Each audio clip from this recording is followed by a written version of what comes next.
क्या आपने कभी सोचा है कि ब्रह्मांड की सारी सकारात्मक ऊर्जा का स्रोत कहाँ है? आइए जानते हैं माँ कूष्मांडा के रहस्यमय संसार में। नवरात्रि के चौथे दिन माँ कूष्मांडा की पूजा की जाती है। इनका नाम ही इनकी महानता का प्रमाण है।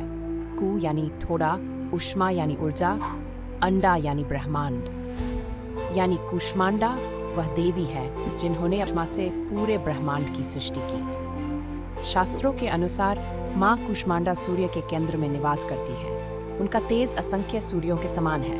यही कारण है कि वे समस्त ब्रह्मांड को प्रकाशित करती है।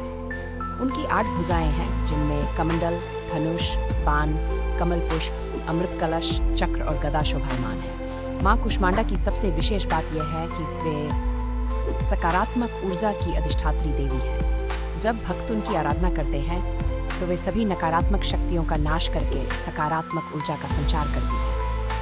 उनका ध्यान करने से मन में शांति, आत्मविश्वास और आध्यात्मिक शक्ति का विकास होता है। माँ कूष्मांडा सृष्टि की आरंभिक और सर्वोच्च शक्ति है जिनसे ब्रह्मांड और अन्य सभी देवी शक्तियों का जन्म हुआ। इसीलिए उन्हें आदिशक्ति भी कहा जाता है। वे ही समस्त सृष्टि की मूल ऊर्जा है। माँ कूष्मांडा का वाहन सिंह है जो साहस और वीरता का प्रतीक है। उनका प्रिय रंग नारंगी है जो उत्साह और जीवंतता दर्शाता है। भक्त नारंगी रंग के वस्त्र पहनकर उनकी पूजा करते हैं। आधुनिक जीवन में जब हम तनाव, चिंता और नकारात्मकता से जुड़े रहते हैं तब माँ कूष्मांडा की कृपा से हमारे अंदर सकारात्मक ऊर्जा का संचार होता है। उनका ध्यान करने से व्यक्तित्व में निखार आता है और आत्मबल बढ़ता है। माँ कूष्मांडा सिर्फ एक देवी नहीं बल्कि सकारात्मक ऊर्जा की साक्षात प्रतिमूर्ति है। उनकी भक्ति से जीवन में खुशियों का संचार होता है और सभी कष्टों का नाश होता है।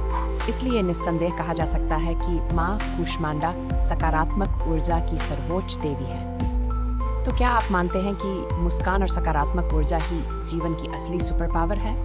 अगले एपिसोड में हम जानेंगे नवरात्रि के 5वें दिन की देवी माँ स्कंद माता की अनोखी कथा और उसका आधुनिक जीवन से संबंध। ऐसे ही और गहरे सवालों और कहानियों के लिए लाइक, शेयर और सब्सक्राइब करना न भूलें।